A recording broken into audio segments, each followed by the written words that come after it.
Welcome to NerdWallet's Smart Money Podcast, where you send us your money questions and we answer them with the help of our genius nerds. I'm Sean Pyles. This episode, we're bringing you another financial planning session between a listener and an advisor from the NerdWallet Advisors platform. Our goal this time is to help a listener sort out competing financial goals, like paying off debt, buying a car, and saving for retirement. We're coming to you from a studio in Los Angeles, where our listener lives.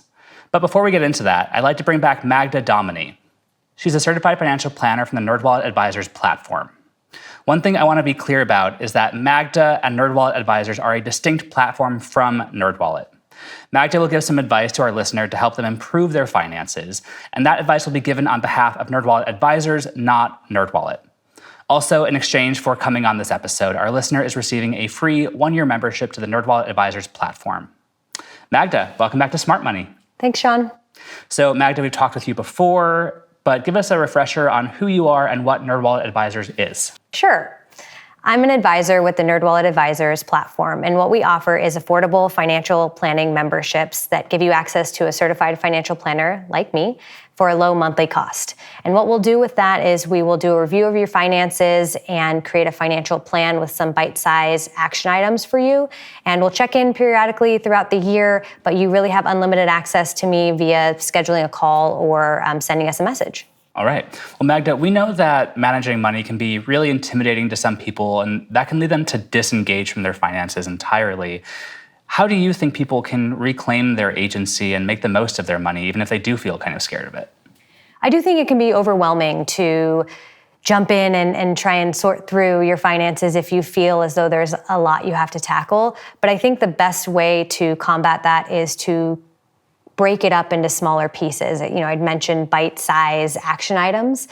So really figuring out what the things are that you want to tackle and look at your highest priority one first, and then moving on to the next one. And that can make your goals more tangible, easier to accomplish, one piece at a time. Exactly. So, if somebody is saying they have a lot of debt, but they also want to save for retirement and maybe save for a trip or something like that, if your first step is maybe talking to somebody like me, and we'll look at those and say, well, the highest priority item would be your high interest debt.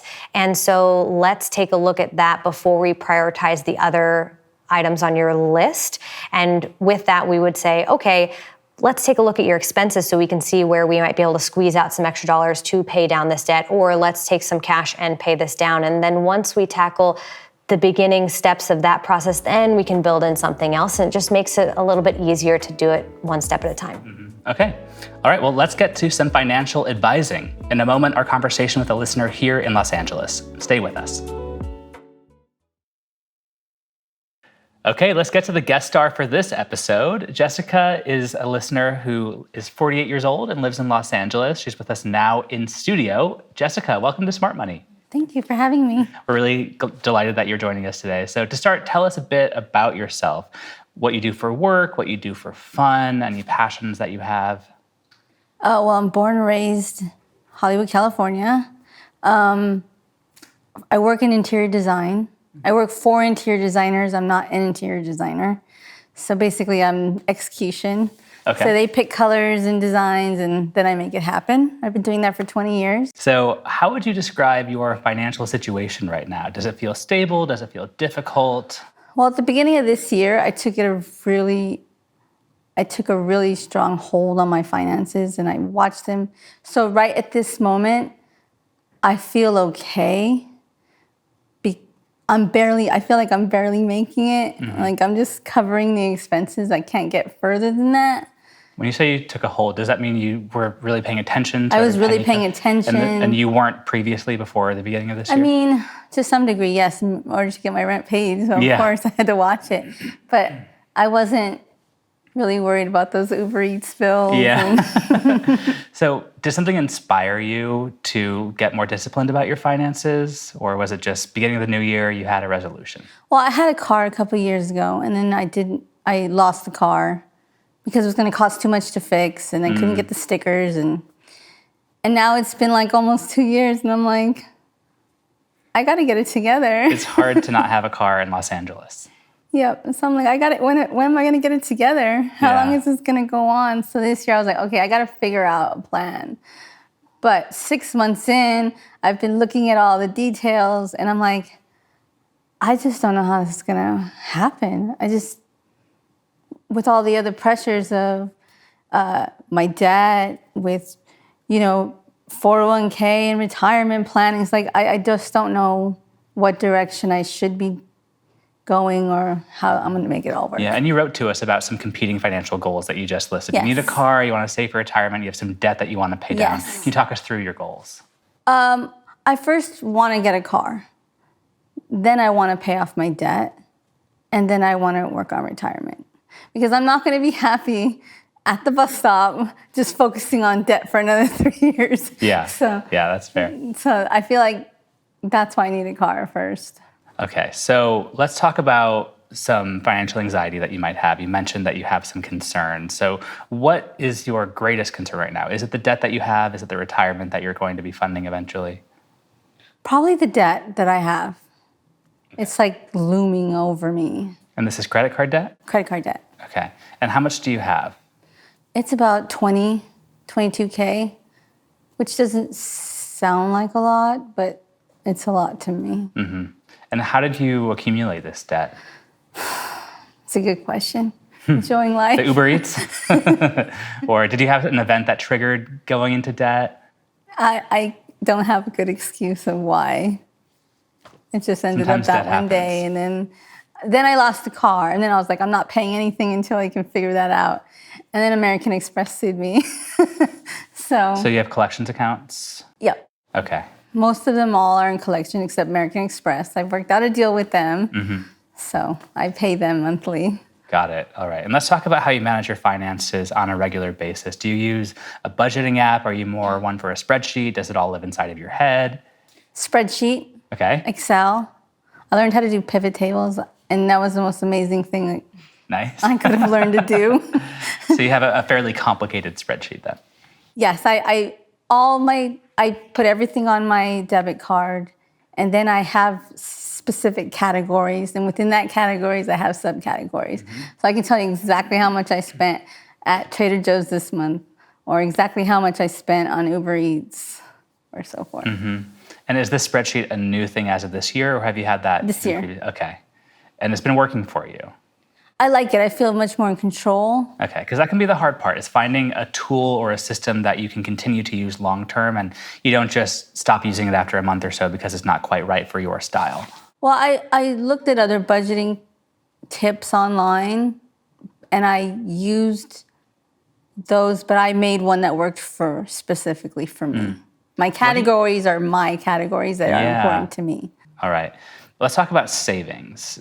How do you set aside money for an emergency fund or other savings goals? Is that part of your budgeting strategy? Well, at the end of last year, I got a bonus. I'm just giving you an example to explain myself. I got a bonus for my job, and it was $3,000, and I was like, this is my savings, this is a car. But then life comes around and starts chipping at it. And so now it's not $3,000 anymore. It's a lot less. But it was a goal, but then life, I guess you can say they're emergencies. Like I lost my glasses. That's an emergency. Yeah.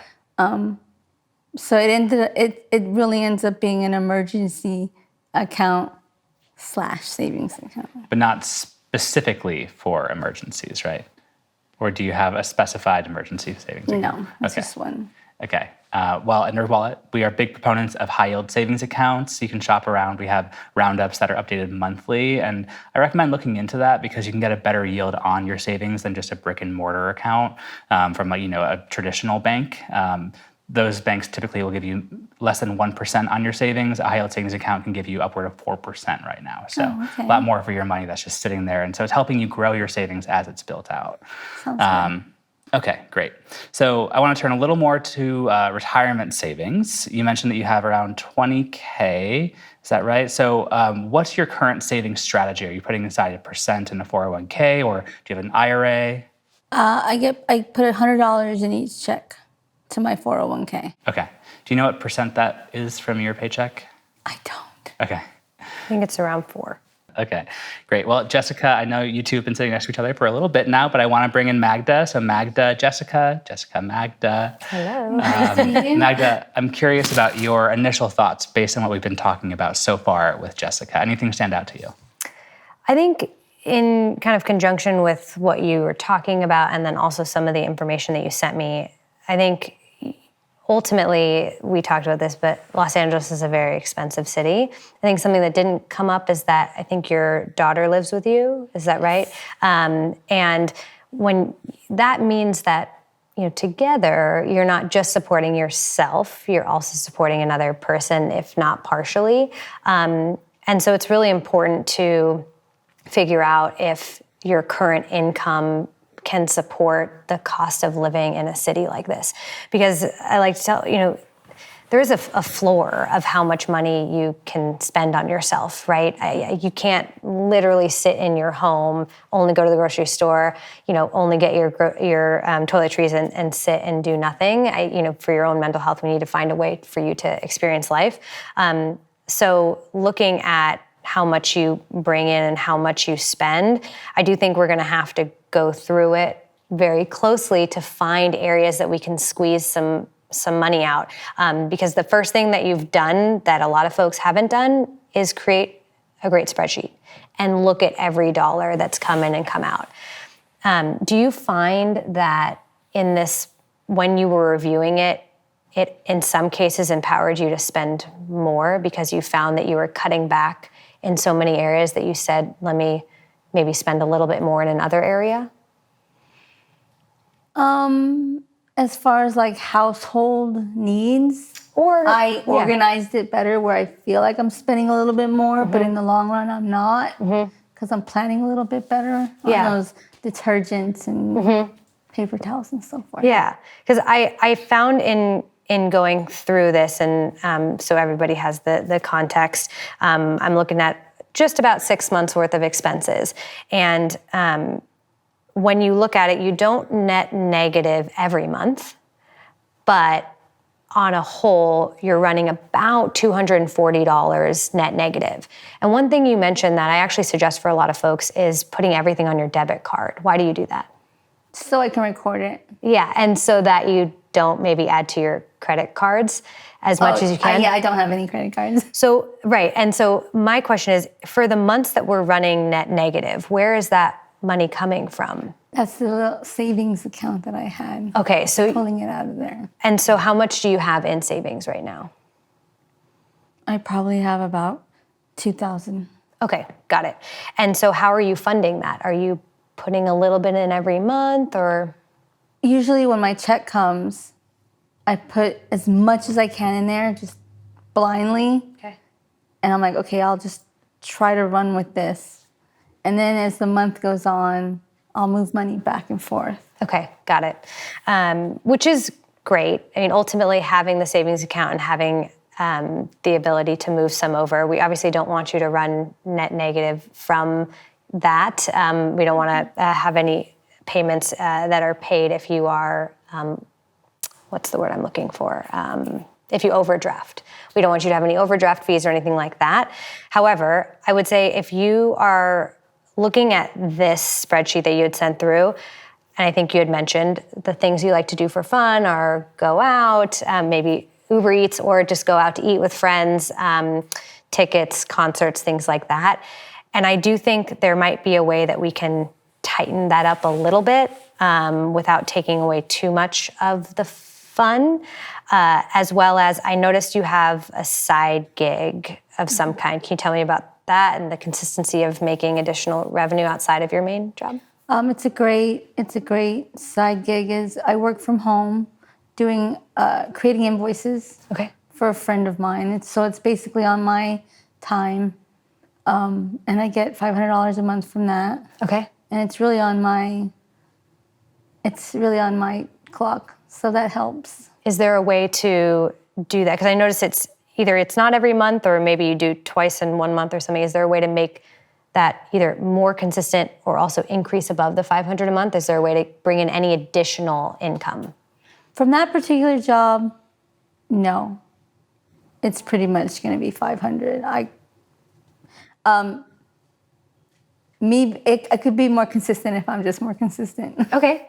And I think it's important because while your income is great for most of the country, this is one of the most expensive cities. And so I think in order to support not just your lifestyle, but a lifestyle here, especially while you're still supporting a little bit towards your daughter, we might want to find a way to not only increase the consistency of this side gig, but also find out if there's another way to bring in more money. And at your current job, are raises a regular part of the process? I don't see any raises. Do they give you raises? I got a what's the raise they give for The cost of living. Cost of living raise Okay. recently. So what's your current salary, Jessica? 74,800. Yeah, if you're living in, somewhere in the Midwest, that might be a really great salary. In Los Angeles, it'd be a little bit harder. And you mentioned that you're supporting your daughter. How old is your daughter? 21. Okay. I support her, but I don't support all her fun stuff. Like, But food. I pay the phone, the Netflix, the lights, the rent. And she's in college, so there are expenses that come out of my savings. Like all of a sudden she'll need like $400 for some school thing. So then it's like, okay, well, here you go. Do you talk with your daughter about household finances, or do you keep Yes, it when I separate? created a spreadsheet, she has her own column. Okay. And then within the month, she's like, we go out to eat. And she's like, don't put that in my column. so she knows. Okay. She's fully aware. Do you feel comfortable bouncing ideas off of her when you're saying or thinking, oh, I'm kind of having a hard time getting a grip on my financial goals and my debt, or do you keep that more separate? She's pretty aware of everything that goes on. Does We she? talk a lot. I know she's in college, but does she work? Does she have the ability to get a job? She works a little bit. Okay. Is she able to support? I mean, she's living with you, so that's a huge savings on her part. But something I want to have you also think about is, one, when we look at a parent and a child dynamic, it's always more important to focus on you as the parent than on the child, because you have anywhere from 20 to 30, 40 years, or they have 20, 30, 40 years extra to figure it out, right? And so by you ultimately taking on debt or not being able to save to support her, it's not necessarily doing her any damage if you didn't do that. Because even if she did have to accumulate some debt, she has 20 or 30 more years to pay that down than you do, right? At some point, you do have to retire potentially or trim back the amount of work that you're doing, and it's gonna be a lot sooner than her. And hopefully after school, she'll get a job and she'll be able to pay for her expenses. It's also a good opportunity for you two to learn and grow together. Yep. I want to get into some specific recommendations, Magda, that you would have for Jessica. And I want to start by talking about Jessica's credit card debt. So, Jessica, if you can you just list some of your debts, or all of them if they come to mind, about what type they are, what the balances are, and how you're paying off your debt, if you have a specific strategy that you're deploying currently. Okay, well, I have 2 cards with American Express, and that I'm paying about $500 a month. For each or both? Total? Total. And they're the only ones that get paid right now. And that's because of your settlement, your agreement with Amex? And the other ones have gone to creditors. The credit company, like Bank of America, sold it to somebody else. Third-party debt collector? And I'm not paying any of those yet because I haven't figured out how to yet. Did they send you a notice that says this is the amount? Yes. Okay. They send me emails and notices, and they're like, if you just pay this, we can call it even. And I'm like, no, I'm not there yet. Got it. How much of the debt of the $22,000, how much of it is for the Amex cards? Probably 10,000. 10,000. Okay, so then another, call it 12,000 is for the 4,000 collections? Bank of America. Care credit that's like medical. That's another $5,000. Another creditor. is the remaining. Okay. And those are all in collections currently. Yes. Have you looked into strategies for resolving collections accounts? Well, I mentioned I was on something called Money Management International. A debt management plan. Which was great. And then I got on, and I did pay all my debts. Mm-hmm. And that was just credit card debt. It was just credit card debts. And then I was clean. Then the pandemic happened, and it's just a lot of money. I went back into debt. And then I did money management, but then I lost my car. And then I was just mad at everything. And I was like, I'm not paying anybody anything. And so then I got kicked off the money management plan for the second time. Yeah, because debt management plans from credit counseling agencies, they're pretty strict with missed payments. If you miss one, they can kick you off. And I know one of your big items that you want to do is get a car. And having these not resolved is probably going to make it more challenging to get a loan to get the car. Where's your credit score right now? Do you know? It's a 668. Okay. And so having, the higher your credit score, obviously the better the rate that you'll get. And so we would want to try and prioritize as much as we can getting rid of these debts. So I'd like to hear how you think Jessica could make a plan to get to a place where she can buy a car or save more for retirement, because that's going to be a big priority with, time horizons a little shorter for Jessica, as you mentioned, than her daughter, for example. So what do you think would be a good way to maybe work on that credit score, put down save some money for a down payment on a car? Where can she begin? I do think the first thing that we'd want to do is take a look at any other places we can shave off some money. And I think you can be honest with yourself as well to decide, is there a way we can trim down the number of dining outs we go to? And I like to, instead of using a dollar amount, it's similar to what you said, only one Starbucks every other week. Very similar strategy. That is a much more reasonable way to think about budgeting, which is maybe you only go out with your friends once a week or once every other week, depending on where we're at with the numbers you have. So finding some very short-term goals to rein in at least a couple $100s a month from some of the spending, which I think we might have a little bit of room in there, but also figuring out if maybe we could even split the bills with your daughter. So instead of going from $400 a month on average that you're spending, can we do $200 a month? And now all of a sudden we have $400 a month that we could work with. But I think we're gonna have to start really small because it's tight. I also would love to spend a little bit more time figuring out how we can increase your income in any capacity, whether it's working more with the side gig you have now or more consistently, or finding an additional one. We can look together to see if there's anything in your wheelhouse based on your expertise. And Jessica, how long have you been at this current job for? 10 years. 10 years with the same employer. So I imagine they're kind of like family. Yes. You feel close to them. It's hard because I'm thinking you could maybe go to another employer. You might be able to get a raise, but it's hard to leave that emotional connection that you have with them. Have you thought about this at all? No. I love my job. I love who I work with. At the end of the day, my sanity is important. And it's nice to be able to walk there. And I'm sure I could make a lot more money somewhere else, but it's close to home. Then do you think you could talk with them and say, hey, I would love to make this amount more?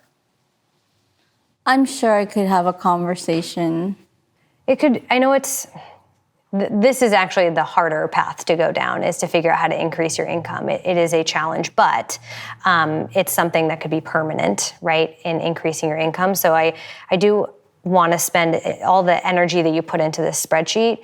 We should take some of that energy temporarily and shift it into seeing if there's a way to make more money, whether it's in your industry or outside of that, because I do want to get to a place right now. What we want to prioritize is building up your savings account and paying down your debt. Your savings account will hopefully use somewhat to get you your car. It's a lot to juggle, and that's why it's helpful to check in with someone like Magda. I mean, you have this year membership with her, so you'll be talking regularly.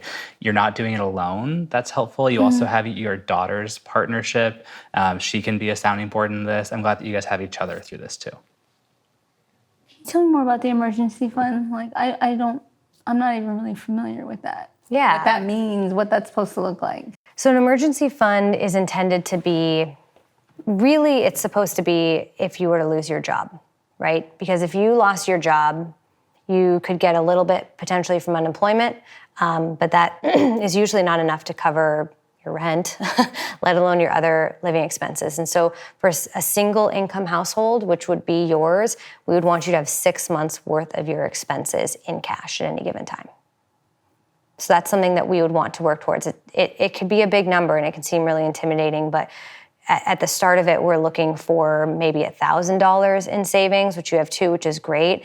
Once we get $1,000, then we can start to peel some of your extra money that you may have each month and split it between your emergency fund and your debt.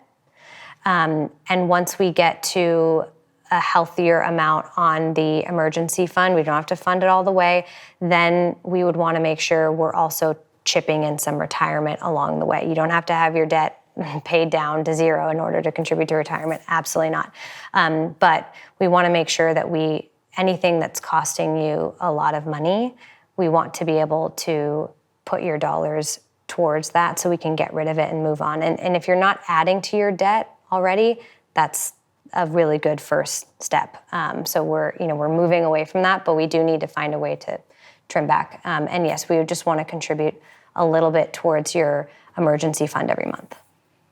And how best to hold, like, the emergency fund? Would that be held in a high yield savings account? Okay. Exactly. So you would have your standard checking account, and then you could have a standard savings account, but you wouldn't really necessarily need to use that. The high yield savings account, you can link them directly to your checking account and have it move, within 1 to 2 business days. And the emergency fund would be over there. Don't look I at was it. just going to say, psychologically, that's a nice benefit because you're not as able to pull from it instantaneously, right? As whether if it's at the same bank that you have your checking at. Well, Jessica, I'd love to hear how you're maybe thinking differently about your situation and what you want to do with your money. You mean differently from our conversation Based on what right we've here? been talking about, yeah. How I'm feeling about it? Well, I feel a little bit more empowered. I just got to do the work. I do like your ideas, so that's. I don't feel overwhelmed. That's good. And like I said, this is just your first conversation with Magda. Yep. You'll be talking more. It feels doable. That's the word, doable. Yeah. Well, that's great to hear. The I hard just got to part. do it. Yeah. I know, but you've already put in so much work. You should be proud of yourself. A lot of people do exactly what you do, which is new year, new me. And then February comes along and I don't know where that new person is, but it's not here.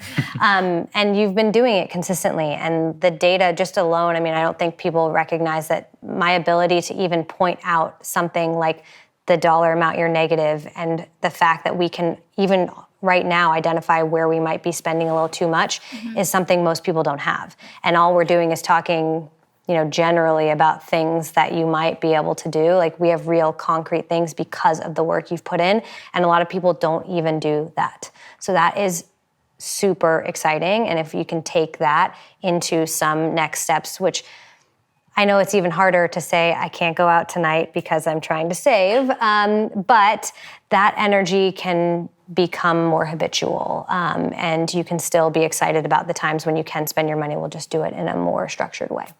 Great. Well, Magda, I'd like to hear what lessons you think our listeners can take from Jessica's situation or this conversation more broadly. I think it's really important to understand the cost of your living in general, and balance it between happiness of work, happiness of location, but also understand what you're trying to accomplish. And finding ways to make sure that you're not taking on everything for everyone, like your daughter. You really, in financial situations, need to put you and maybe your partner, anyone who's kind of your age first, because of the time that you need to get there. And I think for you, if we do want a car and if folks are looking to actually accomplish something like buy a car or retire, that needs to be what drives your energy to say yes or no to something. Because every time you are saying yes to something today, you just have to recognize that that is potentially keeping you in the same position you're trying to get out of. And so if somebody is saying, I like my job so much, I would never want to give this up, then we need to find a way to live within that paycheck.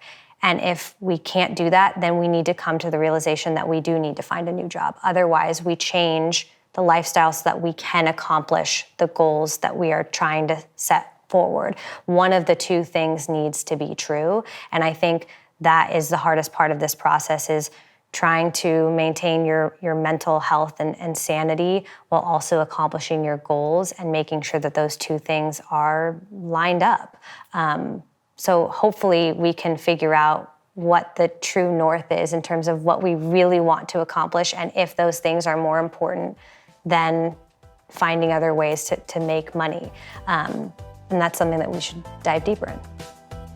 I like it. Feeling ready, Jessica? I'm ready. Let's do it. Thank you so much for coming on Smart Money and talking with us. Thank you for having me. I appreciate it. And that's all we have for this episode. Remember, listener, that we are here to answer your money questions, so turn to the nerds and call or text us your questions at 901-730-6373. That's 901-730-NERD. You can also email us at podcast@nerdwallet.com. Also, visit nerdwallet.com/podcast for more info on this episode. And remember that you can follow the show on your favorite podcast app, including Spotify, Apple Podcasts, and iHeartRadio, to automatically download new episodes. To learn more about the NerdWallet Advisors platform, go to nerdwalletadvisors.com/smart-money. Here's our brief disclaimer. I am not a financial or investment advisor. This nerdy info is provided for general educational and entertainment purposes and may not apply to your specific circumstances. This episode was produced by Tess Viglin, Cody Goff, and myself, and a special thanks to Magda Doemeny, Georgia McIntyre, and Emily Canedo. And a big thank you to NerdWallet's editors for all their help. And with that said, until next time, turn to the nerds. NerdWallet Advisory LLC, DBA NerdWallet Advisors, is an SEC-registered investment advisor and wholly owned subsidiary of NerdWallet, Inc. The advice provided in this episode of Smart Money was for illustrative purposes only and not intended as financial or investment advice specific to your personal facts or circumstances.